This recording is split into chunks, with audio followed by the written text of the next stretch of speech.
الحمد لله وكفى والصلاة والسلام على عباده الذين اصطفى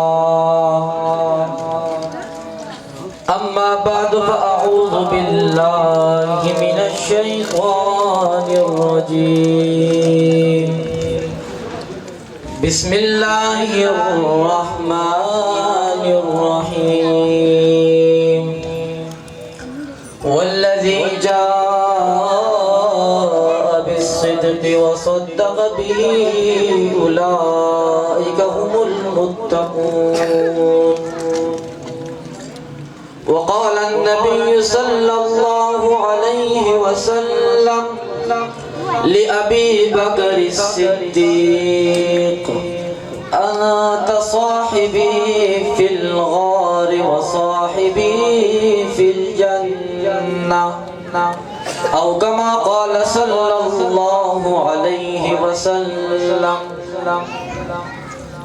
صدیق کی صداقت سے چمن میں پھول کھلتے ہیں صدیق کی صداقت سے چمن میں پھول کھلتے ہیں انہی کے نقش قدم سے اصول بنتے ہیں مت پوچھ مجھ سے شان صدیق اکبر انہی کے گھر سے دلہا خود رسول بنتے ہیں میرا انتہائی واجب الاحترام قابل صد احترام علماء کرام طلباء کرام صحابہ کرام کے غلاموں دیوانوں پروانوں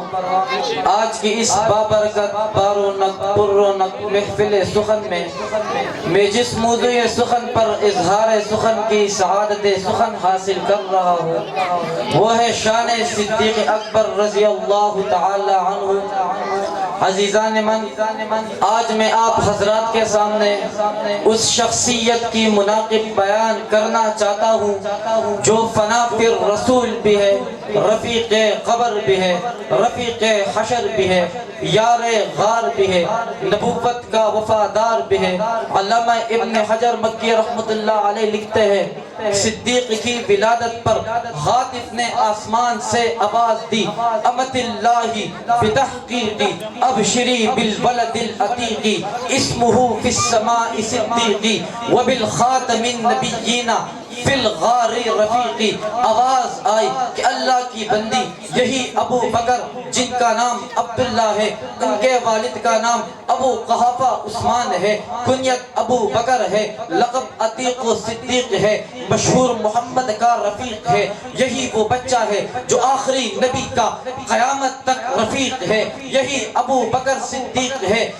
جو غار میں ساتھ اسے ابو بکر کہتے ہیں جب سب نفرت کر رہے تھے جو پیار کر رہا تھا اسے ابو بکر کہتے ہیں جب سب تقسیم کر رہے تھے جو تصدیق کر رہا تھا اسے ابو بکر کہتے ہیں جب سب انکاری تھے جو اقراری تھا اسے ابو بکر کہتے ہیں جب کوئی ساتھ نہیں تھا جو ساتھ تھا اسے ابو بکر کہتے ہیں جو مکہ میں ساتھ اسے ابو بکر کہتے ہیں جو سفر میں ساتھ اسے ابو بکر کہتے ہیں جو حضر میں ساتھ اسے ابو بکر کہتے ہیں جس کے کندھے پیغمبر کے لیے حاضر ہو جائے اسے ابو بکر کہتے ہیں جس نے سب کچھ لٹایا اسے ابو بکر کہتے ہیں جس نے سب کچھ داؤ پہ لگایا اسے ابو بکر کہتے ہیں جس نے کندھوں پہ اٹھایا اسے ابو بکر کہتے ہیں جو لے کر چڑھا اسے ابو بکر کہتے ہیں جو بچپن سے ساتھ ہے اسے ابو بکر کہتے ہیں جو لڑکپن سے ساتھ ہے اسے ابو بکر کہتے ہیں جو جوانی میں ساتھ ہے اسے ابو بکر کہتے ہیں جو ہر جگہ میں حضور کے قدم بقدم چلے اسے ابو بکر کہتے ہیں جس کی رفیق اور اس کی رفاقت کو ابو جہل بھی مانے کہ حضور ملیں گے تو ابو بکر کے گھر میں ملیں گے اسے ابو بکر کہتے ہیں جس کے بارے میں حضور کہے بلا شک بلا تردد بغیر سوچے بغیر سمجھے پہلے ہی لمحے میں جو ایمان لے آئے اسے ابو بکر کہتے ہیں جسے پیغمبر اپنا رازدان کہے اسے ابو بکر کہتے ہیں جو غار میں جائے تو قرآن پکار اٹھے اس یقول لصاحبہ لا تحزن ان اللہ معنا یہ ساتھ چلنے والا اسے ابو بکر کہتے ہیں قرآن اسے کہے وسیجنبها الاتقى اسے ابو بکر کہتے ہیں جس کے بارے میں آئے ان اکرمکم عند اللہ اتقى اسے ابو بکر کہتے ہیں الا تنصروه وقد نصرہ اللہ اذ اخرجہ الذین کفروا ثانی اثنین، جسے ثانی اثنین کہے اسے ابو بکر کہتے ہیں۔